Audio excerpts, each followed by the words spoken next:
Welcome everyone to Mayor Brown's CPRA regulatory environment. We are going to have a very robust discussion with the CEO of the California Chamber of Commerce, Jennifer Barrera, and my partner, Arsen Karinian, who's a member of our cybersecurity and data privacy group. So first of all, I just want to say welcome and thank you for joining us for this discussion. Thank you. So glad to be here. Thank you, Dominique. Thank you. Great. Well, listen, I'm hearing all over the world that there is a focus and a spotlight on California. So California has its new California Privacy Rights Act, and this is coming off the heels of the California Consumer Privacy Act, or the CCPA, that has been in effect since 2018. So let's talk about some of the details of the draft CPRA regulations for which the CalChamber provided comments. So the draft regulations develop this concept of what an average consumer would understand that a business is using their personal information for. And there's a lot of discussion in the federal government as well as around the world about data uses. Arsen, can you tell us a little bit more about what the regulations are talking about in the CPRA? Yeah, this was an interesting add in the regulations. The way the CPRA statute and also the CCPA was drafted, it was intended to be a notice and transparency statute in which, as long as you disclose to the consumer what information you're collecting and why you're collecting it and who you're going to share it with, it was essentially fair game to use the data as long as you're transparent. Now what the CPRA draft regulations have done is they've developed this concept of what would an average consumer understand you would do with their data. And if you end up using the information beyond what an average consumer would understand, it requires obtaining opt-in consent, which we're starting to sound a lot like GDPR. And so one of the things that we commented on was that this is a vague standard, and it essentially goes against what the statute required, which is to simply give notice. Well, wonderful. Thank you for that overview. So Jennifer, you've been on the ground as the CEO of the California Chamber of Commerce, which is really the largest it's a cross-industry organization that is thinking out and thinking about on behalf of business. What are you seeing? What's your impression of what's going on with the CPRA regulations in this regard? Yeah, so, California is diverse with regards to essentially everything. Our economy is diverse with the different businesses that we have, and our consumer base is equally diverse. And so I think introducing this new terminology of what an average consumer is really places business in a very difficult position to try and speculate as to what their interpretation of an average consumer is, which may be inconsistent with what the new agency determines as the average consumer or even the consumer themselves. And so, as Arsen said, it really was never a part of the CPRA, was never a term that we saw in the CPRA.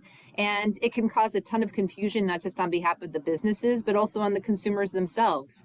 If we look again back to the intent of this law, it was to provide consumers notice and transparency with how their data was going to be utilized. And again, when you have these inconsistent and somewhat subjective standards, it's going to create confusion. And so our businesses are definitely concerned with this proposed part of the regulation. Yeah, this is a really good point. And Jennifer, I remember when we were representing the California Chamber of Commerce in connection with the negotiations back in 2009 about CPRA, and to see fast forward what's happening with the agency and the regulations is really fascinating. So let me shift gears here a little bit to talk about another really hot topic. This topic of quote unquote commercial surveillance, as the Federal Trade Commission is talking about, or tracking or profiling like we're hearing about in Europe, has come into presence and being with respect to the California Privacy Rights Act. A lot of businesses are confused, though, about this disconnect between cookies, do not sell, do not share, and also recognizing an opt-out signal. Arsen, can you comment on this and help clarify what is exactly going on between the statute of the CPRA and the regs? Yeah, so when the CCPA first passed, there was this confusion about whether the use of certain third-party cookies that can track users, not only across your business's website and apps and services, but also across other non-affiliated platforms, is that a sale or not? And some companies took the position that it is a sale and some didn't. But now that we know how the enforcement environment was with the California Attorney General and the first public enforcement action against Sephora, we now know conclusively that that is what the AG's office views. The CPRA developed a concept called sharing to address this. And another interesting thing about the statute was it wanted to create flexibility for companies that were afraid or concerned about having a link on their homepage that says, do not sell or share my personal information. And so the way the statute was written, when you just read the plain statute, it provides a flexibility of either putting that do not sell link, or in the alternative, if you didn't want to put that do not sell link, to honor opt-out preference signals, which is sort of done through a technological mechanism where the browser communicates the signal and the website receives it and honors the opt-out request. Now, what we saw with the draft regs, though, is it somewhat eliminated this requirement. It essentially says that if you put a do not sell link or the alternative link, you still have to honor opt-out preference signals. But if you honor opt-out preference signals in a frictionless manner, then you don't have to put the links. So the interesting thing about that is it seems counter to the statute itself, which wanted to give you that flexibility. And so that's one of the issues that we commented on behalf of the business community to ensure that they still have that flexibility in their hand. Thanks, Arsen. That's so important. And we will put into maybe the links associated with this webinar, the link to your great comments that you created on behalf of the California Chamber of Commerce in this regard onto that issue. Jennifer, how are you seeing this? Because you were there at the beginning when the compromises were being negotiated and back in 2019, and to see the way the regs have developed, what is your reaction on the ground? Yeah, you know, Dominique, as you were a part of our negotiations at the time with the author of the CPRA, this was a key point of negotiation and making sure that there was that flexibility with regards to the link or honoring an opt-out signal. And I think the acknowledgement was that we wanted again to kind of reflect a consumer's choice. And so there could be some predetermined set technology with regards to a do not sell that could be communicated to a business, and the consumer may not even be aware of it. And so is that the only way in which you're going to communicate a do not sell option? And I think that is why there was flexibility ultimately put into place, is recognizing the signal or the link. And again, going back to my earlier comment about diversity, not all businesses are sophisticated or at the same level. And so they may not always be able to process or even recognize a do not sell kind of signal coming through versus being able to comply through the link. And so I think this is really in an area that is important in order to maintain the intent of the CPRA, the actual language of the CPRA that we negotiated with regards to the author and on behalf of the business community, and maintaining that flexibility so there's an option for all businesses.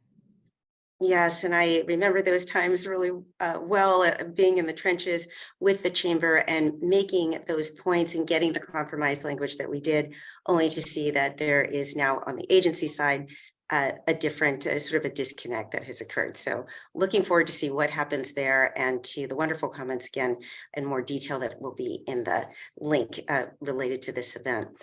So I'm going to shift gears another time to a very important issue that is confusing a number of companies right now, and that is the introduction in the CPRA of this topic around dark patterns. And I put that in quotes because it really, it's sort of in the eye of the beholder. It can really shift in terms of what the definition of that term means. I know this is an area where the FTC the Federal Trade Commission has recently issued guidance, and remembering also that the director of our California Privacy Protection Agency came from the FTC as its former chief technologist. So Arsen, can you tell us more about the draft regulations on the topic of dark patterns? Yeah, with respect to dark patterns, maybe on its face, it might seem benign the way it's drafted, where it talks about certain concepts such as symmetry of choice, where if you provide an I accept, you must provide an I reject, not to have misleading language, among other things. But the concern that the business community has is the examples that were given appear to hinder the business's ability to convey truthful information about perhaps the consequences of not providing consent or not enrolling in a program or disenrolling in a program. And so a consumer may hastily make a decision without having all the information they need to understand they might lose certain benefits, they might lose their account, they might use all the data that they stored or the history they've developed with the company by not providing consent or opting out of consent. So I think a lot of this can be done in a truthful, honest way that is symmetrical, that is not misleading. But the way the examples were written, which we've commented on in our letter, we wanted to just emphasize the point that it's not as black and white as it seems. There should be opportunities to say, here's more information, so that businesses can communicate the actual the benefits and repercussions of engaging in a certain action. Yes, this is so important, especially the communications around digital and digital communications. When you think about how much reliance that we do have on data, Arsen, and I think so much these days about the fact that we are generating 2.5 quintillion bytes of data per day around the globe, and about 11 million new connected devices are coming online every single day. So Jennifer, I mean, getting to this point about operationalizing this concept of dark patterns and what that means for business, can you talk a little bit about what you are hearing and what you see from your perspective as CEO of the CalChamber? Yeah, I think, it's very consistent with some of the points that Arsen just made, is that no business is really, against the idea of obviously preventing any misleading content to consumers. That's certainly not the space that they want to be in with a relationship to their consumers. But trying to achieve this perfection with symmetry is not always the case with a lot of the uses of data and why companies may utilize the data. And as Arsen suggested, you really may need to educate a consumer about what the consequences will be, if they opt out, more than just the symmetry of just one button here and one button there. And so again, it's not a matter of a business's intent to want to mislead a consumer in any way. It's really making sure that they're educated about their decision, and that it truly reflects what their intent is. And so I think, again, our comments to the agency is really trying to find that balance between achieving their goal, which is, of course, to prevent any misleading of a consumer, with, again, the business's intent of educating the consumer on how their data is being utilized. And I think this point that you're making, Jennifer, is so crucial about the balance that needs to be struck here, because my experience has been businesses want to comply with the wave out there as it relates to privacy and data security, and finding the way to also make sure that the customer is informed so that there isn't a backlash later of, wait a minute, why did you delete my file or delete my record, as Arsen was alluding to. So important what you were saying there, Jennifer. So the draft regulations give some examples about notices and the context for those in connection with the concept of dark patterns. So Arsen, can you elucidate that for us and walk us through some of those examples? Yeah, I think one of the surprises we saw in the draft regulations regarding notices is this concept of a third-party controller that may also control the information. And what the law appears to suggest is that you may have to list the actual names of the third parties, and on top of that, provide the third party notice as well, along with your privacy notice. And the interesting thing about that is the CPRA statute itself does not require specifically naming any third parties. Throughout the regulation, whether it's the notice at collection part or related to the type of disclosure you have to give in response to an access or right to know request. It always talks about categories of third parties. And so interestingly enough, also the GDPR, when you have a joint controller relationship where two parties, the first party controller and a third party controller, want to engage in an activity together, they can essentially allocate responsibility of who should give notice and who should honor data subject rights. And I think as drafted, what's really confusing is you essentially have to have layers and layers and layers of privacy policies on top of each other, because any given business may have many third-party cookies on their website or other third-party tech collaborations that they're engaged in. And so what we're suggesting is that this issue should be remedied in the draft regulations by simply permitting the first-party controller of the data to provide their privacy notice and to describe the categories of third parties that they share the information with. Great. Jennifer, anything you're seeing in terms of the implementation of these regulations in this regard? Any additional comments?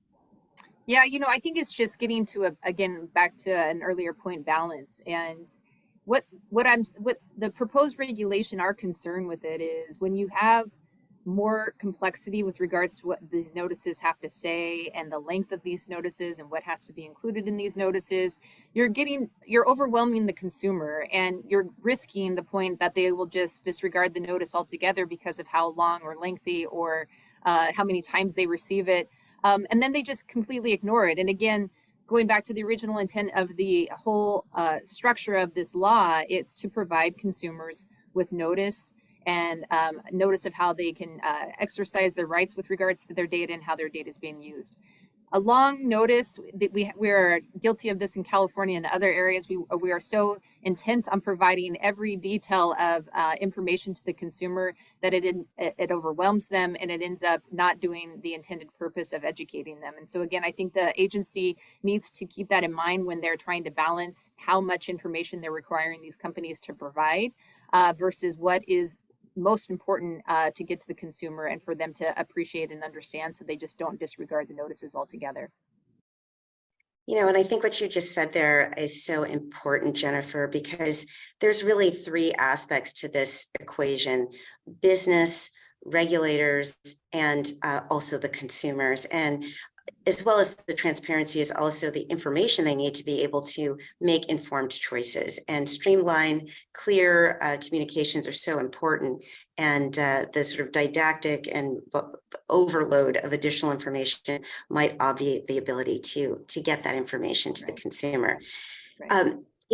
Along those lines, this kind of reminds me of another topic that, and Arsen alluded to, the General Data Protection Regulation from Europe. And we're seeing many call outs in the CPRA that sort of align with the GDPR. And one of them was the addition in the CPRA of a definition of sensitive information that aligns very closely with what we've seen in Europe, including things like not only what you would expect for sensitive medical information, financial, children, and location, but some other areas like race, sexual orientation, religion, and political and even trade union membership. So anyway, the thing about it is that the CPRA doesn't go as far as the General Data Protection Regulation or even the FTC with respect to sensitive information. Instead of requiring an opt-in, it requires an opt-out.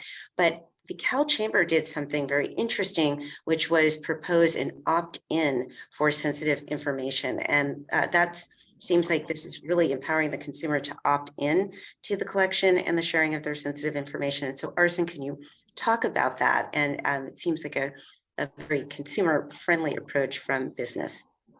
Yeah, and again, every time I have conversations with the business community, the issue is not how can we dilute consumer rights, rather how can we address consumer rights in a harmonized manner in light of the patchwork of privacy laws. And so for this circumstance, the right to limit the use and disclosure of sensitive personal information, CalChamber wanted to keep that right as is, but they wanted to have an alternative to that. And the alternative is, instead of offering an opt-out or limit the use of sensitive personal information, there should also be an option that you're complying with this obligation by offering an opt-in.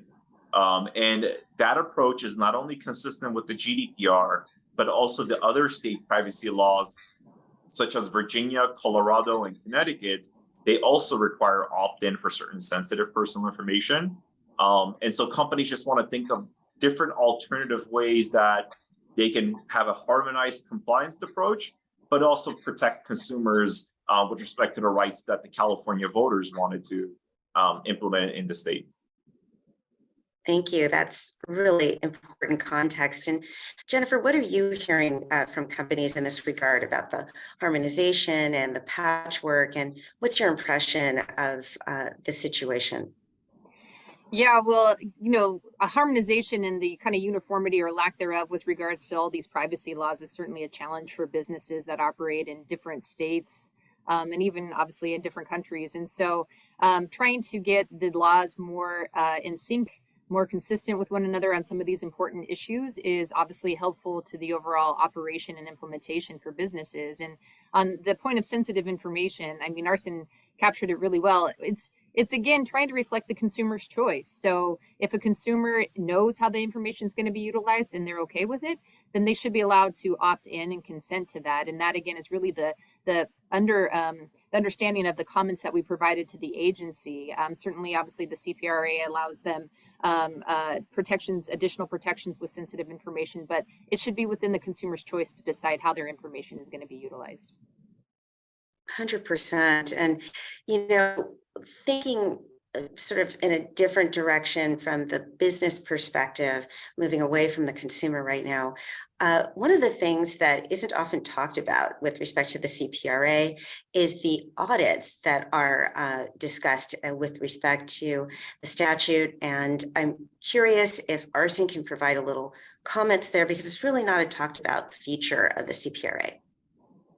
Yeah, I mean, that was another very surprising aspect of the draft regulations, which is essentially that the California Privacy Protection Agency can conduct unannounced audits sort of at their discretion.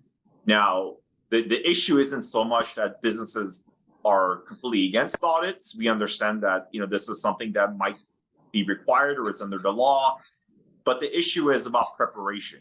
So any company, they might have hundreds, if not thousands, or tens of thousands of employees. Some perform privacy work, others perform engineering work, others are business persons. And if the agency were to just come and knock on the door and say, we want to audit you, how would the business person that is not perhaps trained in privacy, or the engineer who might be trained on the technical side of the privacy, but not the legal side, be able to adequately respond to the regulator? And so what the CalChamber proposes is adequate notice in preparation for such audits so that the companies can have an adequate time to prepare and provide fulsome information to the agency so that the agency understands the privacy compliance program that the company has implemented. As you say this, Arsen, it seems very the common sense that this might be for the benefit of everyone. First, for the proper information to get gathered so that the agency can examine it and then a communication can occur. Curious, Jennifer, from your standpoint, what are you hearing on the ground? I mean, you have a visibility. I want to take a step back and talk about CalChamber for just a second because of the visibility that you do have across industry, whether it's healthcare, financial, retail. I really can't think of another comprehensive business organization in the state that is so plugged into so many different verticals. And what are you hearing about this issue? An audit by a state agency isn't a unique idea or concept for businesses in California. A lot of agencies out there obviously have the ability to audit a business, and that's part of kind of our enforcement structure here in California. So that's not necessarily unique, but being able to kind of come unannounced without even an allegation of a violation occurring is a little bit outside the scope, I would say, of what we traditionally see. And, it's a resource issue, I think, on both the agency's part and also on the business's part, as Arsen suggested. The agency doesn't have unlimited resources to go out and do investigations and audits. And so if they're going to do it, obviously they want to make it worth their time and be able to have value to it. And similarly to a business, it's disruptive, obviously, for a government agency to come in and kind of go through the organization. And so I think having advance notice will obviously provide a value to the agency, because they're going to be able to utilize that time and the resource they dedicate to that audit in a more valuable way, but also to the businesses to make sure that the documents or files, or even the individuals, as Arsen suggested, that have knowledge about the different practices and processes are available for the agency to talk to question, and utilize as a part of the audit. So it's not, again, that businesses are opposed to the idea of an audit. I think it's pretty common across all government agencies. It's just the manner in which the audit is conducted is important.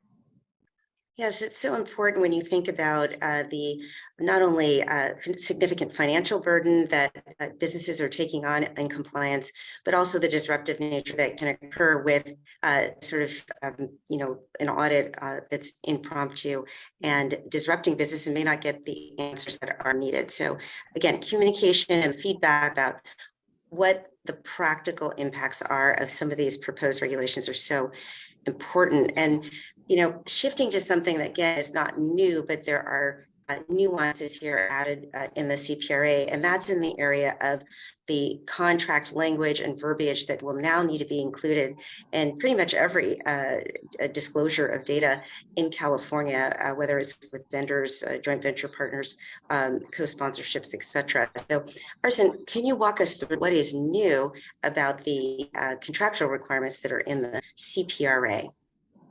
Yeah, and I can tell you this, service provider contractual requirements is one thing that keeps companies up at night. And the reason for that is they're sort of left in the limbo of what is going to be the final term that you need to include in the contract. So prior to the draft regs coming out, we saw what was in the statute. There are certain terms that needed to be in there. And there was an understanding that essentially you have to bind your service provider to agree not to retain, use, and disclose the personal information that it receives outside of the direct business relationship, not use it for their own commercial benefit, and only provide the business purposes that they contracted to provide, among a couple of other things. Now what we see is the draft regulations have taken the sort of patchwork of what was in the statute, because some were contained in 1798.100. The other aspects of the service provider terms are contained in the definitions under 1798.140. And what the CPRA regulations, draft regulations did is they essentially organized it into an easy to find section. And that was the one beneficial thing about that. But the problem that it's created is they've also added additional requirements that were not present in the statute.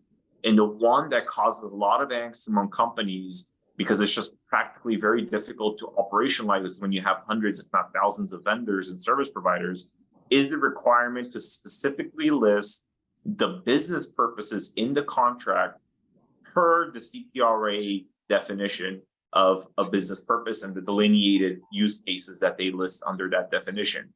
Now, the problem with that is it was not required under the CPRA statute. And secondarily, a lot of companies describe what type of service they're going to get from the service provider within a master services agreement or the main agreement between the parties. And the data privacy terms are often contained in an addendum to that main agreement.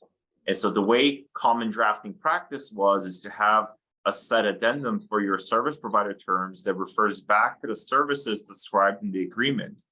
And that is a practical and operational way to roll out the contracts you need with your vendors on a wide scale.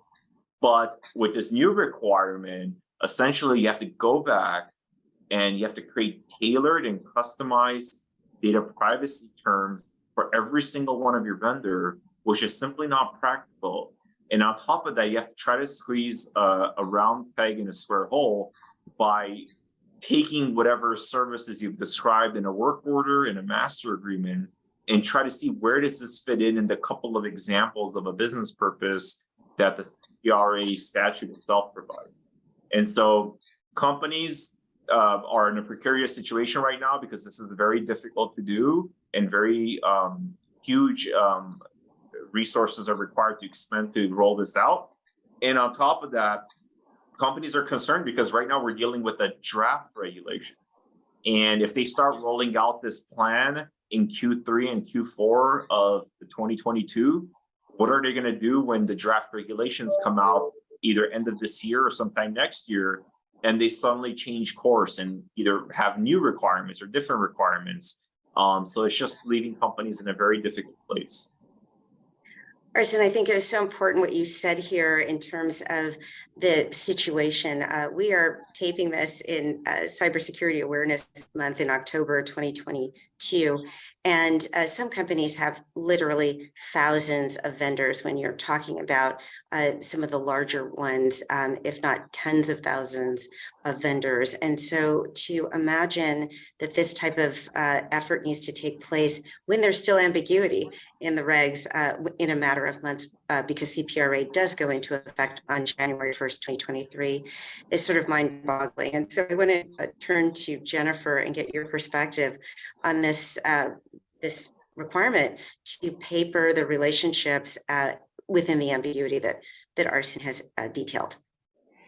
Yeah, I mean, just listening to Arsen kind of explain some of these new contract requirements is overwhelming to hear the description. And so, as you can imagine, businesses, and again, all sizes, some have hundreds of different contracts, some are more limited, but there's different obligations and obstacles for each size of those businesses. And so, when you're talking about imposing new contractual requirements, detailed ones that will be unique again to each contract, it is overwhelming for those businesses who have multiple service providers, vendors, but even for the smaller ones to try and update their contracts and spend the time and resources in doing that is a different requirement and obligation for even our smaller businesses. There is a lot of concern specifically around this area as well, because some of these new contractual requirements also seem to bring in companies that were not within the scope of the CPRA, such as government entities and nonprofits with some of these contractual obligations they're introducing. And so those are areas that we really hope the agency clarifies.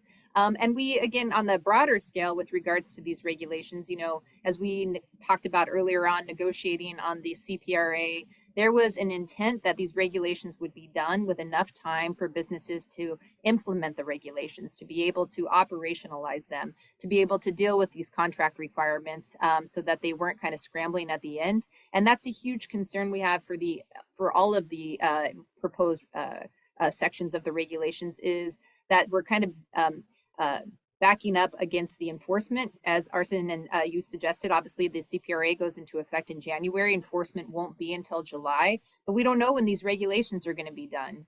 We only have one half of the regulations out, right? There's another whole set that we're going to be receiving from the agency and having to work through that will have really complex issues as well. And so as this timetable comes on and we start getting closer and closer to that July timeframe in which there's going to be enforcement, businesses are concerned. They're very worried about their ability to, again, be in compliance, to deal with all of these proposed changes and not deal with any enforcement starting July.